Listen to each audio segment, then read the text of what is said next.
Hello, everybody. My name is Tracy Goodyear. I'm the Director of Teacher Development for the Mercy and Trust, and I'm really pleased to be joined by Alice Pettit today.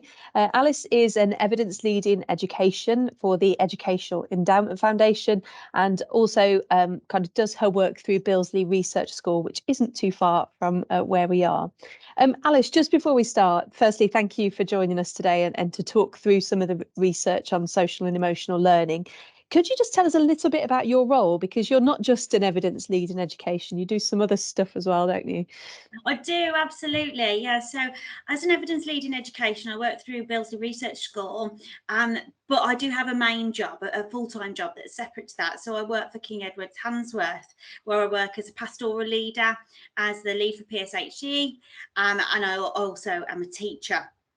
The evidence lead in education role is a bit of a lucky extra, really. It's a fantastic role that involves me really starting to get to grips with the research that's recently brought out from the EF and being able to consider how that's relevant for my setting, but how it's relevant for other schools. And as an evidence lead in education, we read that guidance, we read the research, and then we create tailored programs of CPD to a range of different schools. For instance, the one that I've just been involved with has been for the Hall Green constituency. So it's a really brilliant opportunity to share findings across a wide range of different schools, but also to be able to get your learning for your own classroom and your own school as well. Yeah, I speak to many evidence lead in education who say exactly the same thing. You know, it really does benefit you in your everyday practice alongside obviously having this greater benefit for other colleagues. Have you noticed a difference in your engagement with research as a result? What was it Oh, like before this?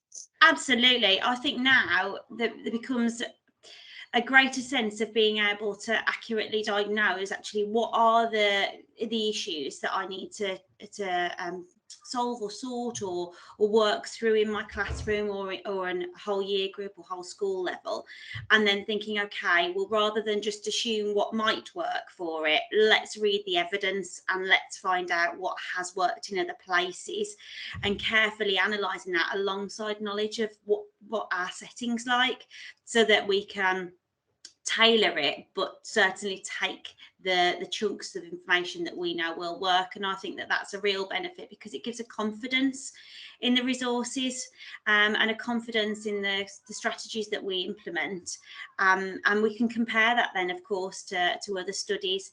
And I think that particularly the case studies produced by the EF can give a real flavour and excitement for ideas for what might work in our school. Definitely. Much of it is based on a meta-analyses and lots of really high quality research as well, which we, like you say, you can go in with a degree of confidence knowing that what you're doing is going to make the difference. Brilliant. Okay, so you're going to talk us through today a recent guidance report, which is based on social and emotional learning. And I think it's important to note at this point the EEF kind of badged this as being specific to primary schools, but Alice is going to talk around today this idea of how relevant this work is for people in secondary schools as well. So I'm going to mute myself for a while, Alice, whilst you talk to us, and then I'll Thank be you.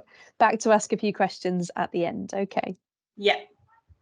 Thank you very much. So I wanted to talk really about the toolkit. So the EF toolkit can be found online. If you just type in EF, actually, or Evidence Endowment Foundation, the toolkit actually uses a wide range of research to find out what works well and also at what cost that might be. And it looks at what progress pupils might make in terms of that. So this is just a snapshot of what that looks like. And we can see right at the bottom that actually we've got social and emotional learning, which has got a really low cost, but actually then does have an impact. And if we consider carefully, actually, why does teaching social and emotional learning, or CEL, as I'll refer to it from now on, matter? Well, actually, the research suggests that it is related to improved outcomes at school, but it's not just that, it's across a lifespan. If we can get good CEL skills at age 10 and then continue to build on those, life satisfaction, well-being, and overall good health are huge benefits. And we are aware from evidence that children from disadvantaged backgrounds can have weaker CEL skills on average. And that relates to poor mental health, academic attainment, and issues across the lifespan. So it's important that we use SEL as a protective factor. It's a way that we can keep pupils safe for their mental health, improve their well-being. And it's not just for pupils, it's for teachers as well. It can reduce our stress, reduces depression, anxiety, and it really can have that positive impact on academic attainment, and that's an equivalent of an additional 4 months progress, as the evidence tells us. So where might we begin? Well, we start off by thinking, okay, what are the different learning behaviours that a pupil might show, and what should they look like? So the guidance report breaks these down into the 5 that we can see on the screen. We've got our self-awareness, self-management, social awareness, relationship skills, and that responsible decision-making, that autonomy, if you like, the difference between right and wrong, but actually making the right choice. And we also have to think about, well, what's around us with that? So it could be our relationships with ourselves, others, the curriculum, and then our wider circle. So I suppose sometimes what I might do when I'm thinking about an individual child, or I might think about a year group issue, is I might put that child or some of the year group issue into that circle and think, okay, actually, so what are the relationships that are going on there? What is the relationship for the curriculum? And what are the things around that we can build to support? So it's always child-centred. And that's just what I've talked through here.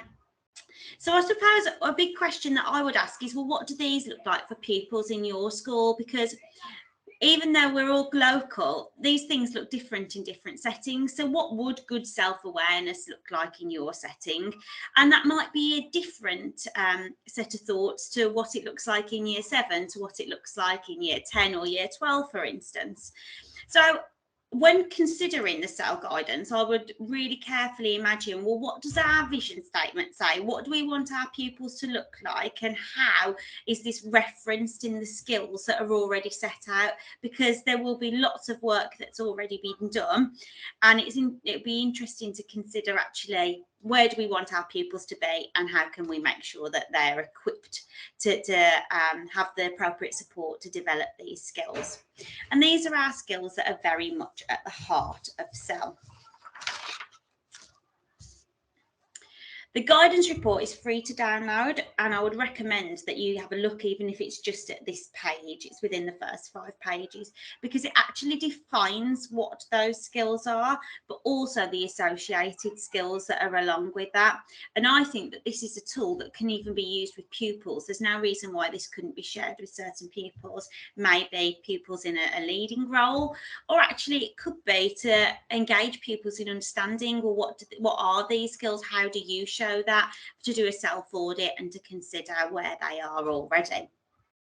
And there are barriers, of course, and no doubt when I ask colleagues in other schools, well, what are the barriers to implementing a kind of social and emotional learning programme? Well, often the biggest one that comes up is time. And I think time is something we often consider in education, isn't it? Is the curriculum time? Have we got time to plan it? Have the pupils got time to build on this? But if we integrate this well, it becomes not an add-on. This isn't an extra lesson. This isn't an extra set of activities, but it's actually integrated into curriculum areas. So it's looking for opportunities. And some of those could quite simply be through modelling these social and emotional skills for pupils when they arrive in school, when they arrive to lessons. And that can be through teacher modelling, of course, but it's also about pupils modelling to other pupils. So there are lots of different opportunities, and I'm going to have a quick look at some of those as we move through today. So the EEF really does recommend 6 things.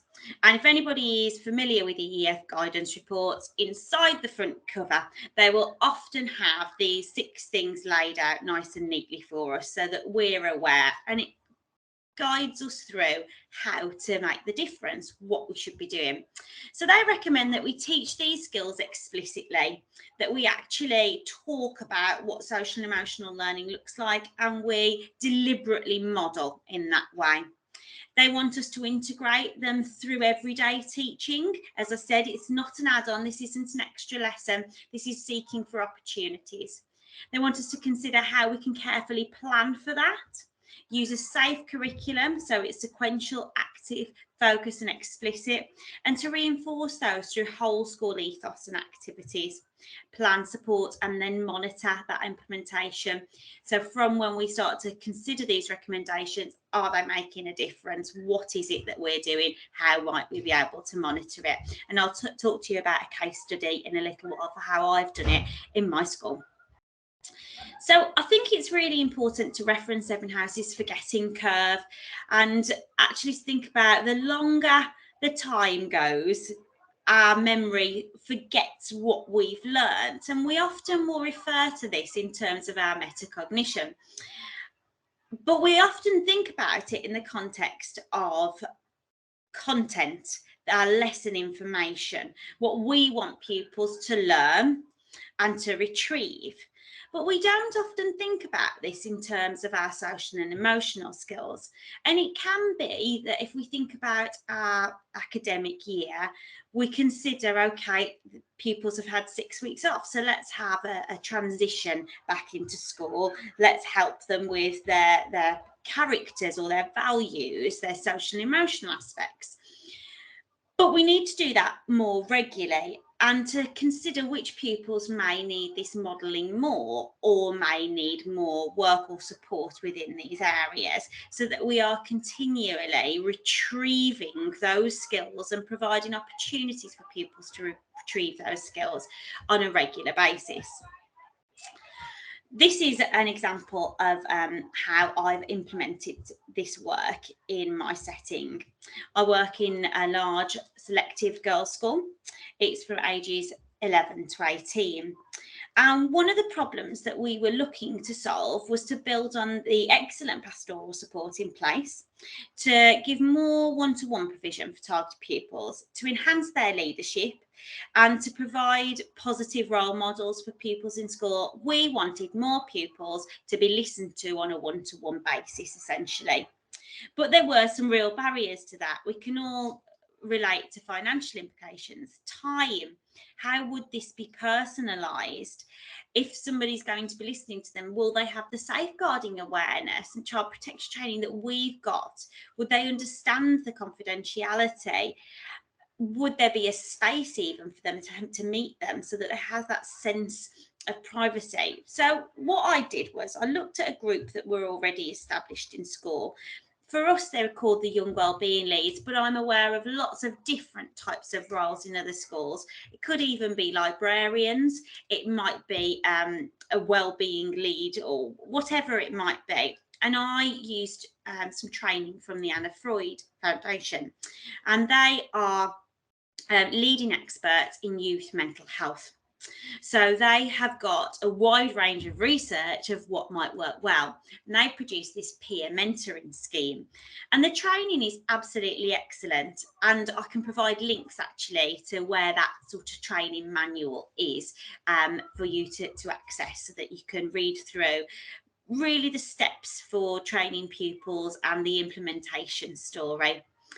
It involves upskilling pupils, making them very aware of safeguarding procedures, what they can keep to themselves and what they absolutely can't. It really enhances their awareness of emotional skills. Keep thinking carefully about what makes a good listener, how can we empathise, what's going to help this pupil, so that they're, yes, a mentoring role, but in some ways it borders on being a coach, because they're trying to help the person reach their end goal. It's solution focused, but it does provide that one-to-one support. And in my setting, what works well is that the mentees, the people who need support, will be allocated a young wellbeing lead. They will complete an entrance questionnaire. That entrance questionnaire will be quite thorough in terms of what their feelings are towards a variety of different things. It might be to do with confidence factors in social situations. It could be to do with managing workload. It might be to do with relationships and how to manage complex relationships. Then they will have 3 sessions, 1-to-1, 1 per week.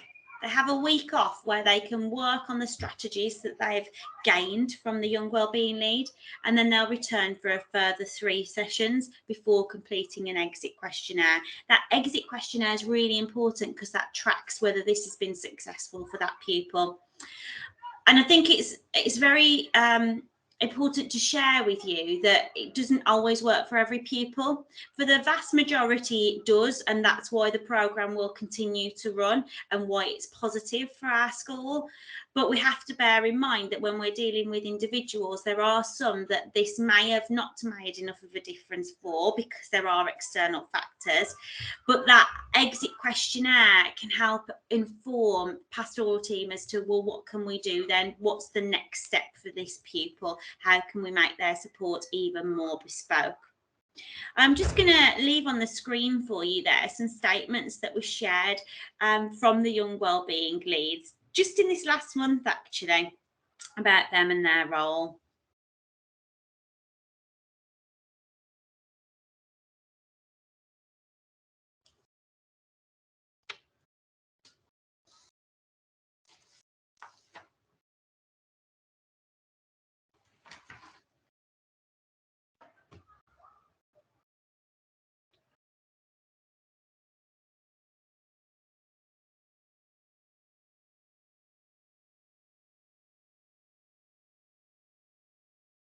And I've no doubt you'll agree from reading those that they're not purely giving back, although that's absolutely brilliant that they are contributing to the school community, the school culture, but they're gaining a lot from being in this position as well.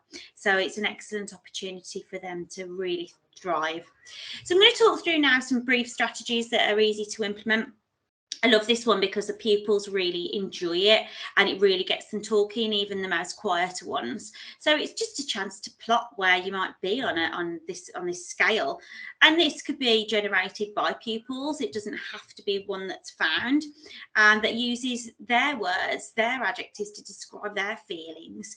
And when we do this, pupils will often talk a lot more than if they didn't have that scale. It gives them words, it helps them consider, why am I at this place and what do I need to do to move to a different place.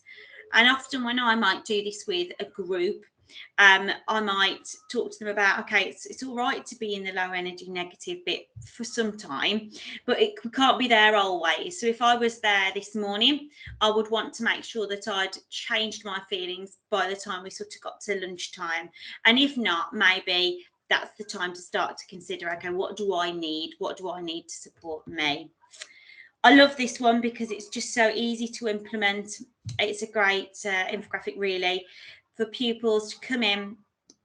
Might be form time first thing in the morning. It could be for a lesson that's relevant to well-being, to breathing. Opportunities really to seek where we might be able to do that. I did this earlier this week with some pupils and I did wonder how they might respond. Just gave them some brief information, come in, sit arm's length from other people and follow the instructions, and the feedback from the pupils was incredibly positive. I think this is a moment where we can consider actually, where is this useful in our school calendar? Is it before a period of stress, for instance, when pupils are worrying about exams, or actually, is it that we do it more regularly so that they're familiar with this for when they have those moments of stress? It's different for different pupils and schools. I do recognise that. These are some set questions that can be really useful for a member of staff or for a pupil when something's happened that we don't want to happen again. It's solution focused, but it does almost provide a script for somebody that may they may just want to refer back to this, actually, to have that scaffold of how do we have a conversation about a challenging behaviour or about a friendship issue, or it could even be to do with something academic. why did you not perform as well as you expected, and talking through these steps to encourage pupils to self-regulate and to consider what needs to happen. Feelings photos, these are just an example of some, but they could relate to anything. And this is where we've got options throughout the wider curriculum, you know, to interpret the photos, but consider, well, what feelings are associated with these? What senses might you feel if you were inside these? And actually, I think that those senses are a great opportunity when we consider our other curriculum areas, because we might look back at a period in history. Okay, what does it sound like? And all of those help develop our skills of empathy. And as I talk about empathy, I'm just going to reference a piece of work from Kate Jones, actually, and I got this kind of idea from one of her books called Love to Teach. She talks about Hattie and Yates and their concerns over the empathy gap, and how it's very difficult to really relate to someone's feelings unless we truly are in their shoes, unless we've really lived that experience. But it is important that we develop empathy to really understand and relate to other people's, to build our self skills. And so this is a resource that she used that I've adapted.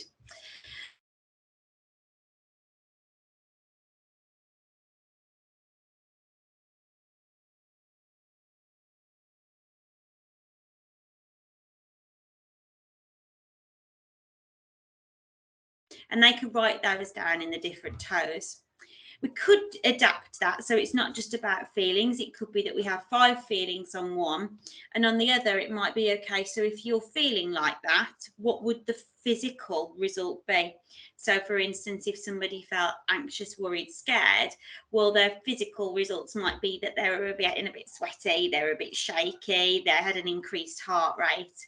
And considering that physical aspect can help pupils relate, because we've all had times where we might be a little bit shaky, where our heart rate might have increased, and so it helps place them into those feelings. And then an important part is that they start to write in first person narrative. Now, my example here on the screen shows a brief diary entry, but it doesn't have to be a diary entry. That might not be appropriate for a set class. It might be that instead they write a series of texts that they were going to send, or whatever it might be, but something that comes from the first person, so that they start to get their point of view, their perspective. And then to consolidate that, think, well, what advice would you give? What could you offer to that person? What would you do if they were them? So we come out of the first person and we're able to explain and offer some thoughts there. So that's my snippet of the EF guidance, and hopefully some short takeaways that could be implemented straight away. But I'm aware that, Tracy, you may have some questions for me. Yeah, do you know, it's just been so fascinating to hear you talk through the guidance report, and also to think about how that can be applied. I think sometimes that's the difficulty, isn't it, with educational research, is you kind of, it sits in this space here, but actually knowing what it feels or looks like on the day to day is really powerful. And I know lots of people watching this would have felt that as well.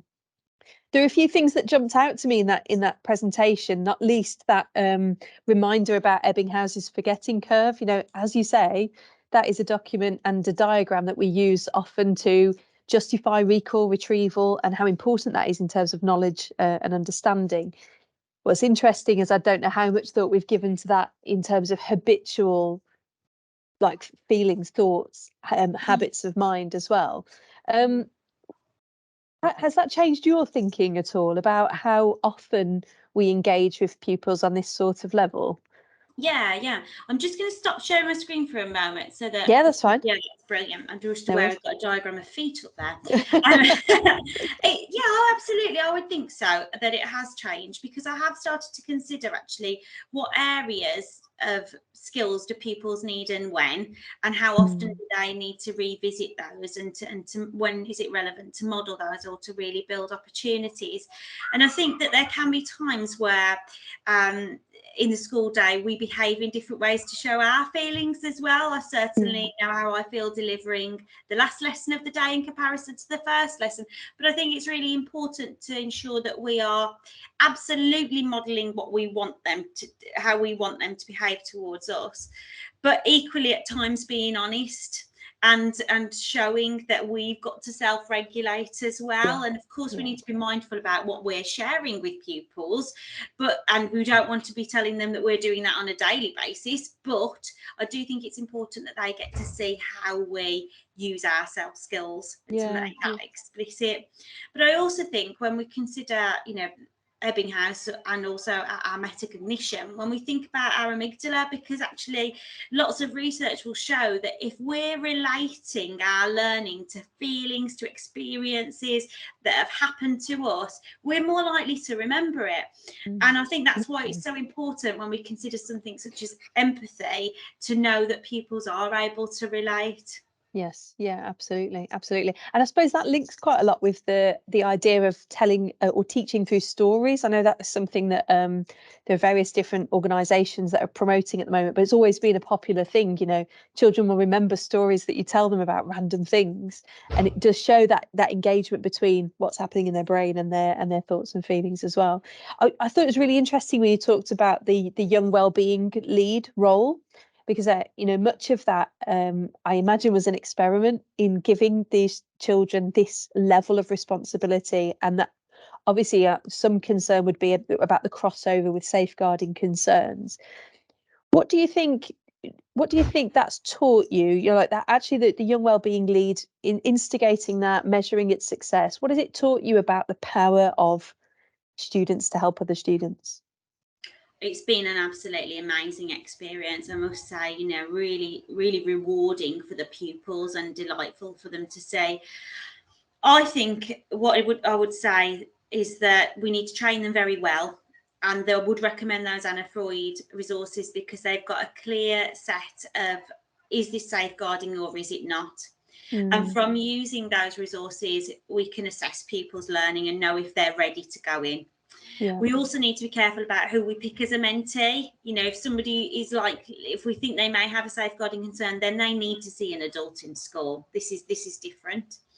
But what I would say is that giving pupils a responsibility has meant that often they've really taken on that challenge and they've taken it seriously. And whilst in the beginning it may have been harder to implement, it actually does start to kind of come full circle, and it reduces workload eventually. You know, it won't in the beginning, but it does reduce workload and it becomes sustainable. I had pupils just today actually talking about, well, when are we going to do our recruitment for year 8? Because they've been writing the job description, they've been writing the person spec, and they've decided how we're going to recruit for year 8. And I think it's quite a brave decision to allow pupils to do that. And what I would argue is to say that it's so important that we allow it to be their voice and to think, okay, I might not word it like this, but they have, and that means it's going to be received in a similar way. So it's so important to think, yeah, that wouldn't be my word, but that's really important that that's their language and that that's a shared, understood language for the pupils to really get. So I think there is a trust factor, and that's important. And there is a different kind of relationship in terms of you need to make yourself available to answer their questions or to make sure that somebody will be there for them. But I'd absolutely recommend giving them that level of responsibility through that with that training. Yeah, and I think just drawing on something that you just mentioned, this idea of things being co-constructed or being jointly constructed with the students is a really, really powerful tool, isn't it? You know, we know how it feels to be in staff meetings perhaps, or, you know, been working on a project where you don't feel like you're having an input, and therefore how much you are motivated to be able to contribute to that. It's exactly the same with 13 or 14-year-old girls, isn't it? You know, they're going to opt out if they don't feel as though this is something that really aligns with what they believe in. It sounds like such an exciting project, and what I think is perhaps most exciting about it is this idea of it becoming a self-sustainable model. The thing that, you know, you're creating the models that other pupils then look up to and then want to be that person within school as well, which is really, really powerful. And a great way, like you say, of delivering this level of education. It's really important. Absolutely. And I think, you know, if I was to total up the hours for this year of the one-to-one time, we're certainly near on 100. We wouldn't have a member of staff that could sit down and give that amount of time, but it is well-deserved time for the pupils, and they have been listened to, and I think that really does strengthen that pastoral support. Yeah.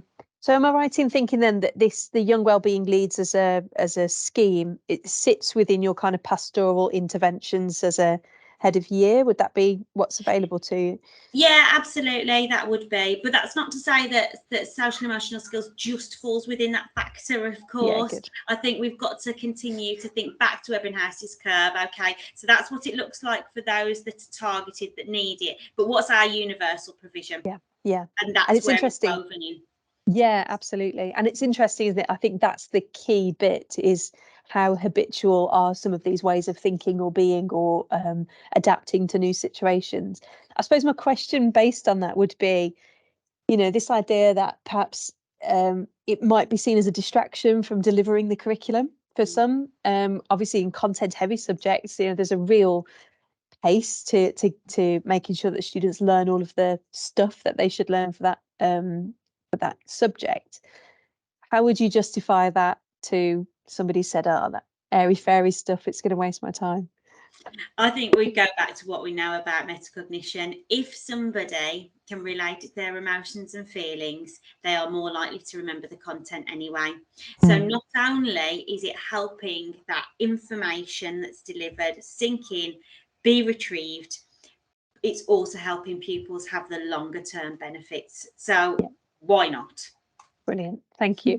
So if somebody was at the, right on the start of this social and emotional aspects of learning journey, where would you suggest that they started, first of all? I know you spoke a little bit earlier about diagnosing issues and the implementation framework, but what would you say is the absolute starting point for somebody who's about to delve into this area? I'd think about what does the school need, and what information have I got available to me. So it might be, okay, how's our safeguarding information stored, and what can I access from that data? Do I need to look at attendance data as well? Is that going to help me?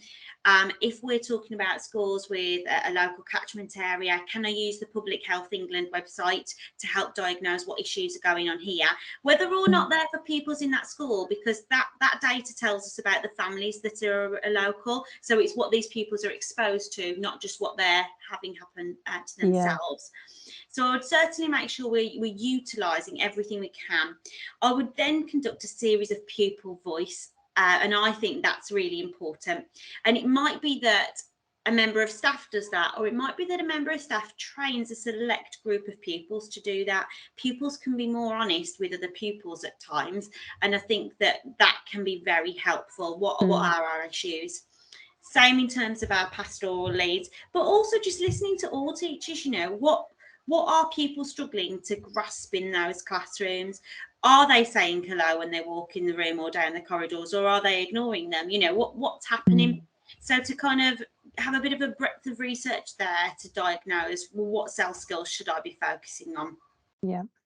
And then I would build my program with the pupils to do that. Yeah. I think that's really powerful, isn't it? Is that I think sometimes we see certain behaviours on display and might make an assumption or have a hunch about what the issue is. But like what you've just mentioned there, it's about triangulating a series of bits of data that really help to inform a wider perspective on what's happening in school.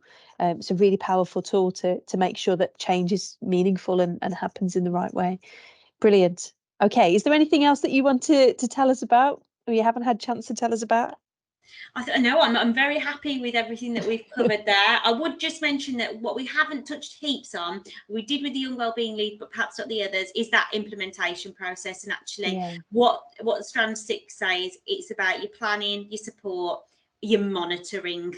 And I think that that's really important. Where can we build opportunities to make sure that we know this works? Yeah, and there's a brilliant guidance report by the EEF that talks about, well, it's actually called A School's Guide to Implementation, which takes you through that cycle, doesn't it?